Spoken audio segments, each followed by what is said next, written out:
Hello, good evening, and welcome back to today's session on the leadership conversation.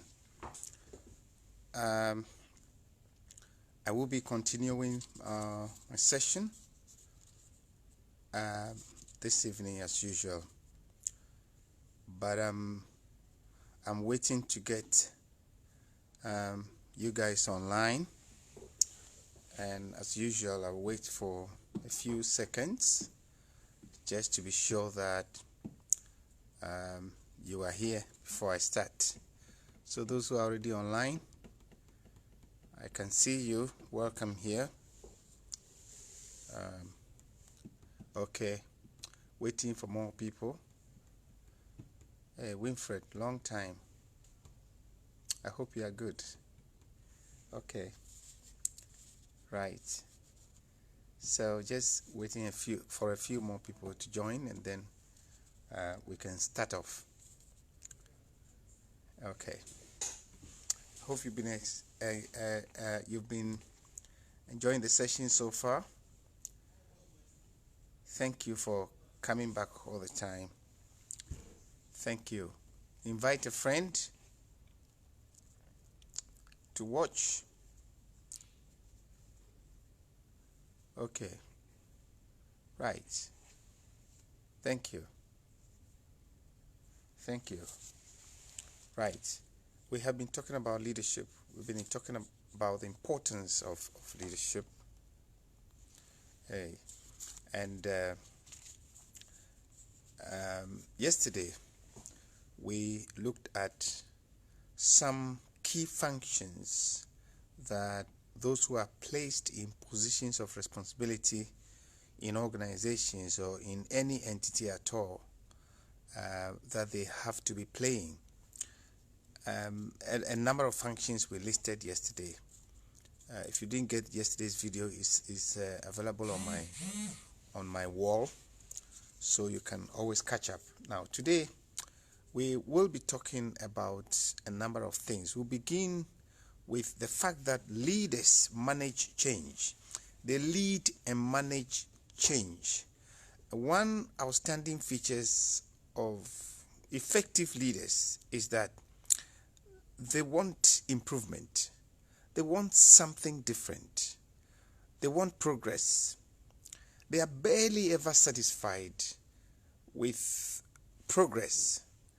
Whilst everybody is happy that we are okay, everything is okay and stable, and people are happy about the level of prosperity and progress of the organization, because of the leaders' ability to envision far into the future. The leader knows that if we are going to get into the envisioned future, then we cannot do things the same way that we have been doing it or we've been doing them. And that calls for change. And so normally, most leaders are not people that you'll be very, very happy to hang around, because they're always looking for something different. When you think that everything is so stable and we just need to autopilot and just keep on going, they are looking for something different. They are bringing an alternative. They are bringing an initiative. They are bringing a project. But that's what makes them leaders. So leaders that are not changing, that are not bringing something new, something positively new, are just managers. And that's one distinguishing features between, one distinguishing feature between managers and leaders. Managers are normally very okay maintaining a system. You just have to build a system for a manager and ask him to run it. You run it perfectly. Now, the leader is very good at designing systems, but he does not have the patience to run the system. So managers run the system. Leaders look forward, design new things, and managers run it. Now, so the leader has to constantly bring about change. Some of the times the change are thrown at the leaders, and those are kind of reactive change, because you are there and then something happens and then you all have to change. Like nobody ever expected coronavirus, the COVID-19. Few people expected it, but it came. And many organizations have gone into administration because they just can't figure out how to handle it. So leaders are constantly confronted by situations that make the organization to change. Now, whether it's a planned change or unplanned change, leaders have got the responsibility to constantly introduce, lead, and manage change. Now, there are several ways of doing this. Everybody wants stability. Everybody wants things the way they have been. Change itself can be very intrusive because it can confront the very lives and very comfort of the people involved.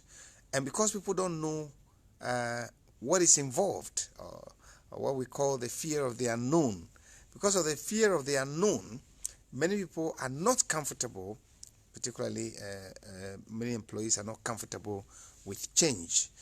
But it is the responsibility of the leader to introduce change in such a way that he will make the change projects acceptable to many people or by many people. Now, there are several ways to introduce change, and there are several theories out there talking about how to manage change and so on and so forth. Tonight I'm not talking about any particular theory, although what I'm speaking about compares very well with the framework that John Kotter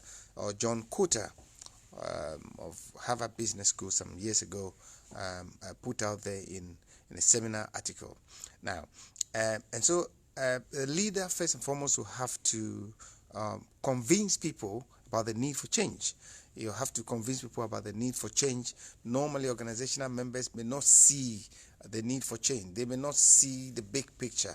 Normally, the leader gets out there on the balcony to see the big picture. Organizational members stay in the house. They don't go out of the house, so they don't see what is happening out there. But the leader knows what is happening out there because he gets out on the balcony to have the wider view of what's happening in the house and around the house.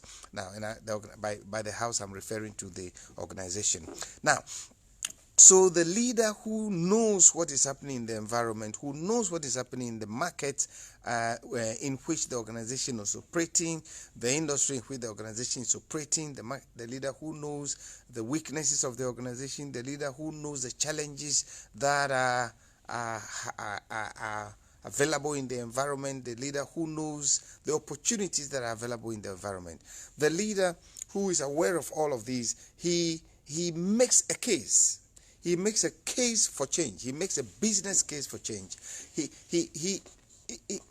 persuades people to see that, hey, if we don't change now, we're going to sink. We either change now or we sink. So he persuades people. He wins the heart of people to let them see the agency for change or agency of change. So he talks to his people, he talks to his leadership team, his functional divisional heads, members of the organization, until everybody comes to the point that, hey, something has to change. Some people will just manage the organization, whether it's sinking or it's falling or it's retrogressing, they don't care. They will just keep doing the same thing as they have always done. But it is said that if you always do what you have always done, you always get the same result. You always get the same result. So the leaders thinks that something new has to happen, something new has to be done, and therefore he persuades people, makes a business case for people to see the importance and the agency for change. Now, having done that, the leader doesn't just go ahead and tell the people what it is that we need to do. He gives a broad framework about the areas where change will have to be made, makes a business case, and then now puts a team together. Put a team together and guides the team to what the change should be about, to create the vision for the change. He knows the vision he wants. But because you see, when people feel that they are part of something, when people feel that they contribute to introducing something, that thing becomes like their baby, and everybody wants to see the baby succeed. And therefore, when you give opportunity to members of your team, to your management team, to even employees to contribute to creating the vision for change, then of course they are very likely to protect that change, to promote that change, to support that change to succeed. So the second thing the leader does after creating a business case is to appoint a leadership team. See, a change leadership team, or a change management team, okay, or call it a change project management team.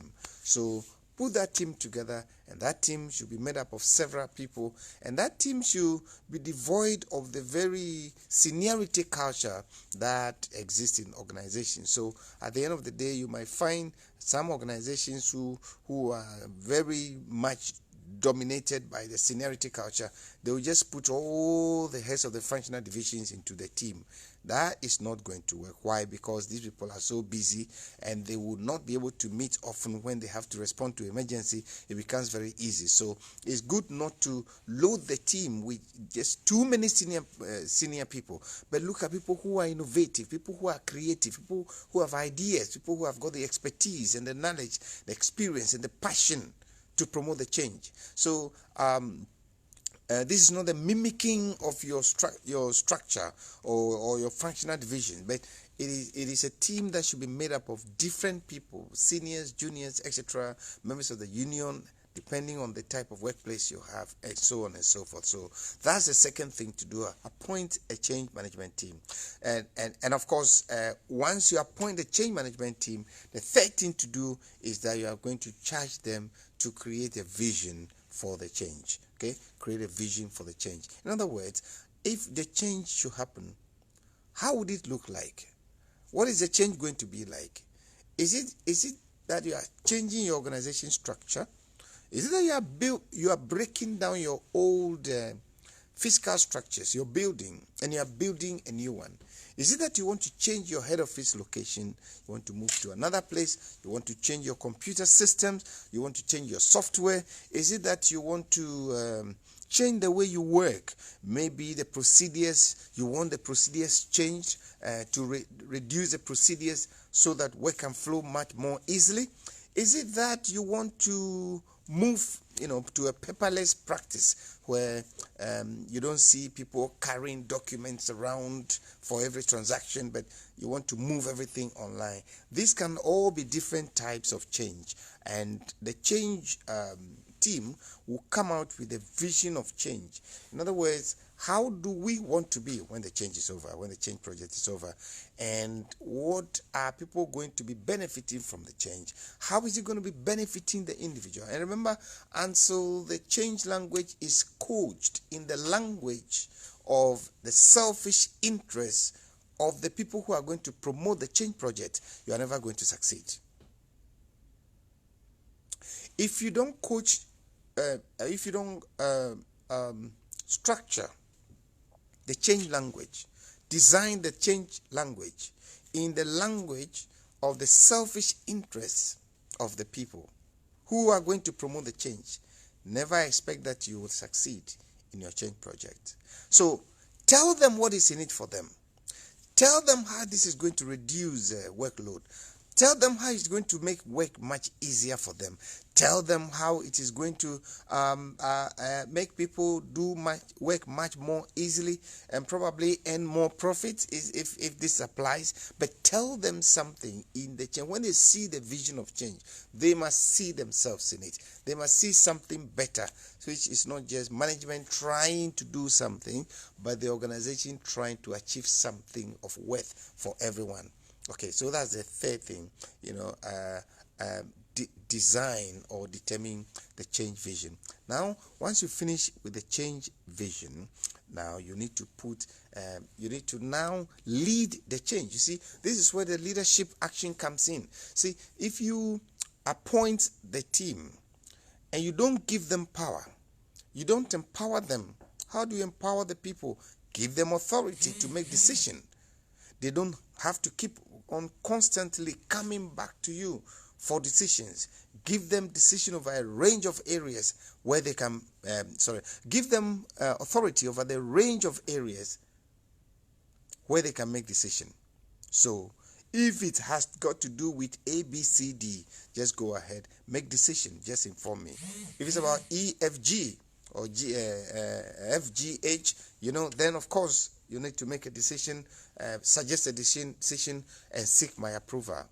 If it's on these ones, then leave those ones to me. So clearly the people know the boundaries. They know the areas where they can make decisions. And you want to give them decision-making power over a wide range of issues. And of course, that's the reason why when you are choosing the team, you are very, very careful. So you could include a number of so many expertise and people with different expertise and levels of authority. So they are not a baby team, so that they can make decision. They can have power to make decision over a wide range of issues. Okay, so that is the thing. So you are leading the change. You lead a change when you give people power. When you empower people with authority to make decisions. When you empower people with all the information they require to be able to manage the team, the change project very, very well. You don't hide any information from them.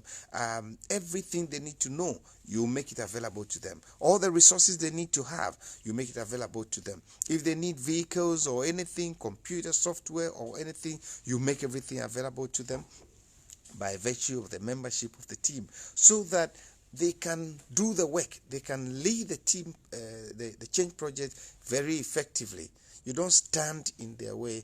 A lot of team members or one of these project teams, they find that they are constantly constrained. Their power authority is constrained, and they have to keep on constantly asking questions, going for approval every now and then, and that reduces the work speed, the speed of work, and frustrates people. So you want to empower them. Then, as part of the leading of the change project, you also want to remove every obstacle that stands in the way of people.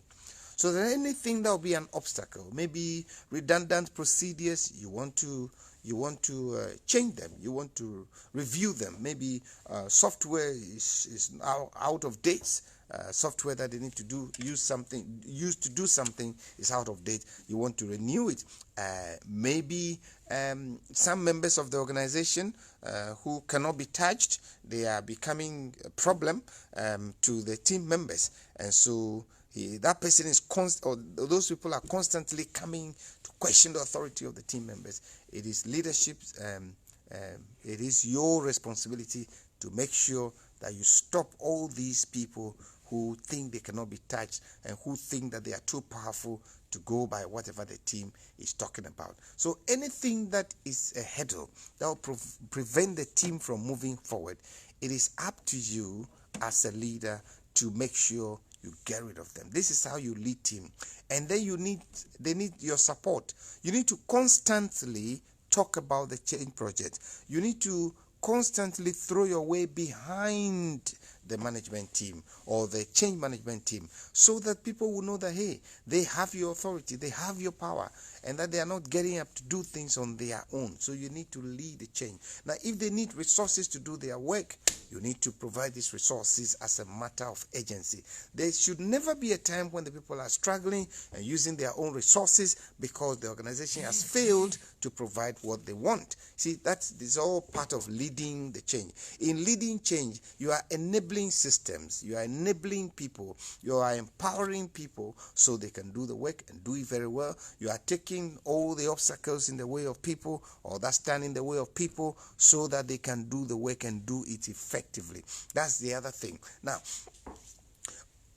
once you do that, then you put a structure or a procedure in place. How are we going to move from A to B? How are we going to do the change? How long is it going to take us? Who is going to do what? Which department is going to be responsible for what? All of these have to be communicated. And then you need to have a way of communicating. The team will have to be communicating with every member of the organization, every functional divisional head who needs to be informed about anything, so that the things don't come to people as a surprise. People will constantly be kept informed about any change project, the change project that's going on, and how these projects are going to affect the various functional divisions. These are all part of the process. So clearly lay out the process to be followed in executing the change project from start to finish. And all the actors, those who are going to be involved in doing different things, involve all of them, inform all of them, empower all of them, and then remove obstacles in the way of all of them. So everybody becomes very clear in their mind what is to be done, when it is to be done, how it is to be done, who is going to do them, and so on and so forth. This is extremely important. Now, once the change project is set in motion, and we are beginning to see the project roll out, then what you need to do is to make sure that those who are contributing to the change success, you identify them, and then you reward them. So anybody who is supporting the change project, you reward them. Short-term rewards, small awards, small gifts, small coupons to people here and there. Give people 1 or 2 days leave or small holidays somewhere, so that people can be motivated. They can be motivated to follow the change project. Otherwise, they're going to give up. But the truth is that if you motivate them and reward them for short-term successes, it is going to encourage them so that they can put in more and more and more, because it said one good term deserves another. So they're going to be encouraged, and they'll put in more, and other people are going to see that those who are putting in more are being rewarded, and they also wishing or willing to be rewarded, they will also put in more and more until the change fire catches up with everybody. And before you know it, people are changing, and the organization is changing. Change is hard because people don't want to change, but the good leader knows how to do this. And one of the key ways to do this is to reward short-term successes. Those who contribute to team success in the short term, you reward them very, very well. Now, so we now assume that the change is now underway. You have brought in all the new things. Now, you don't just leave it there. You need to tighten everything up so that the whole system can be integrated with the change project. So it should be organization-wide, or if it's over a named number of functional divisions, all the functional divisions that are contained, that are involved, should all be brought on board. It should not be that this division is doing it, the other division decides whether to do it or not. And that brings me to the last point. You need to now make sure that you tighten it and integrate it in the system, so people cannot go back to the old system. So you establish this by organizational policies, organizational regulations and rules to say that from this date we're going to change from this system to this new system, and you make it impossible for people to go back to the old system.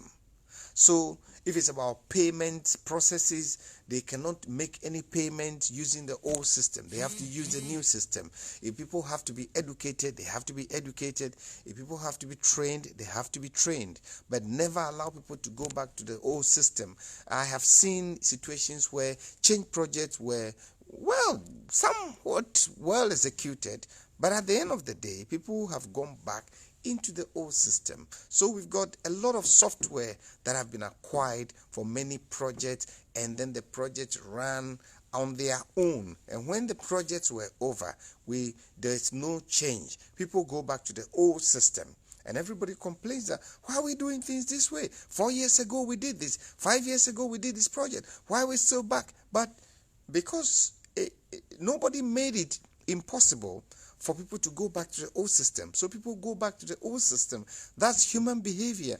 And so if leadership doesn't put any system in place to make sure that people don't go back to the old system, people are always going to go back to the old system. So as a leader, one of the things that you need to do is to lead change. And it's not a very easy task. It's not a task that will make you very popular. Some of the changes can be very hard, and people will resist it, and they will not be happy. And often, but one thing is important. Always make sure that every change that you introduce is very humane. It has the humane aspect. See, be humane in your approach. Okay, never sacrifice people's well-being, people's safety for your safety, your change project. See, very important. Make sure that you add a human face to any change project that you are executing, because it's for human beings anyway. So if you do it very well and you realize progress, and sometimes the progress may be realized even when you are no longer there, or maybe years after. So sometimes at the time of the change, everybody will see you as someone who is wicked, someone who doesn't like them, someone who is too strict. But once they leave and people see the changes, the effect of the change, they will now begin to celebrate you. I have worked in organizations where people tell me history about leaders that instituted some changes, and then during the time of the change, everybody was yelling at them. They are wicked. They are not humane. They don't.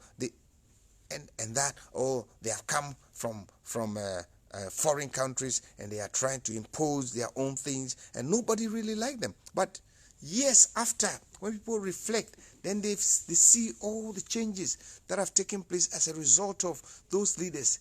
Then they now begin to say, okay, they were actually right, but we didn't understand them. You see, so that's the nature of leadership. Sometimes you don't get to be celebrated at the point where you are doing something that is important. Leaders must be able to make the decisions that are important, needful decisions that are important.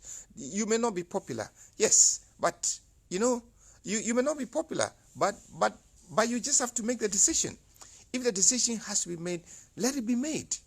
It may not always make you popular. Sometimes you lose some people. Important thing is that be true to your conscience, that you are not being wicked, you are not being selfish. Whatever you are doing it out of a good conscience. You are doing it out of integrity of your heart, and that there is no personal agenda. Everything you are doing is in the collective interest of the organization. Once you are convinced about that, don't look back. Only make sure that you get people along who will support you. And let me, as I close, let me make this suggestion to you, that you cannot do it all alone. You always need to build a coalition. You need to build a team, and even in a team, you need to win everybody's heart. You need to win everybody's heart so people can flow along with you. Otherwise, it becomes a one-man agenda. You see, when it's like that, it doesn't work well. It becomes one man's agenda. And when it's like that, it doesn't work well. It's the change projects will go on for as long as you can be actively involved and you are there. But as soon as you leave, everything may go back to where it was, unless you try to win the heart of people. So winning hearts is very important. And in any change position, what you really want is people who are powerful and who are also enthusiastic. Let me speak briefly about this. Power comes from several sources. Powerful people may be people who are knowledgeable. Maybe it's a change project. It's about some technology that you are introducing, and there are people who are knowledgeable in that area. So those are powerful people. Maybe it's people who have organizational memory about something. They understand all the systems. They in their mind. The mind is like a software or that has all the memory of the organization. These are powerful people. Union people are powerful people.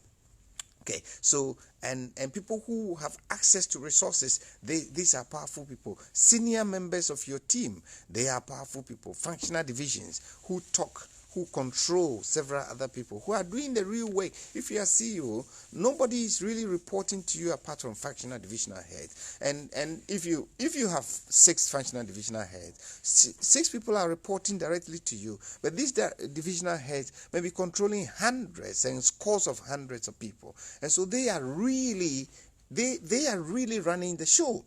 And many more people listen to them comparatively more than they do to you. So if you are wise, you want to win the heart of these people, your team, so that once you win their heart, they will now become your champions.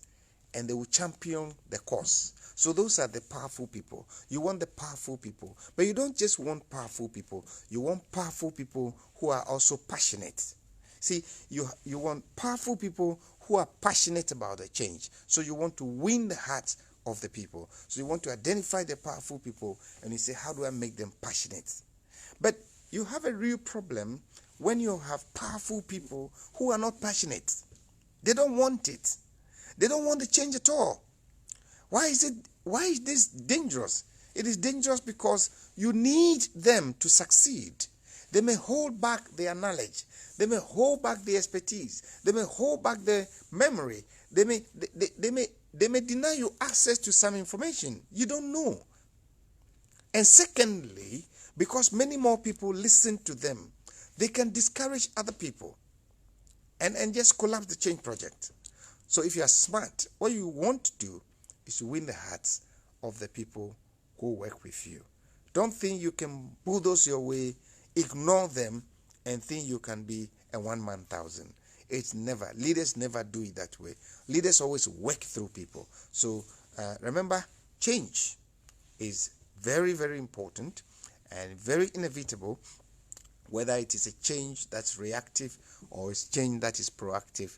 There are processes to follow, and if you follow these processes, and then you get the right people, the powerful people, to become passionate and enthusiastic about the change, there's no way that the change project shall not succeed. Well, thank you for listening. I hope that has been useful. As usual, if you have any questions, any comments, any feedback, please do drop them on the screen, and I will definitely attend to them. Please do let me have your questions. And please, it's 7 o'clock every Monday to Friday, 7 p.m. every Monday to Friday. Make sure you are here. I hope to see you again tomorrow. Come along with a friend, invite a friend. You can organize a watch party as you are viewing, so that people can view these lessons. Like I said, these are normally not free sessions. They are sessions that are paid for with a lot of money for very senior people in organizations. But I decided that because of the passion I have for leadership, I decided to do these sessions free of charge. And these sessions are based on my book, Leadership Stripped Bare, and it's published in 2018, and they are based on that book. If you want a copy, just get in touch with me and you can get your copy. I wish you well. Thank you so much, and I hope to see you again tomorrow. Thank you very much. God bless you. Bye-bye.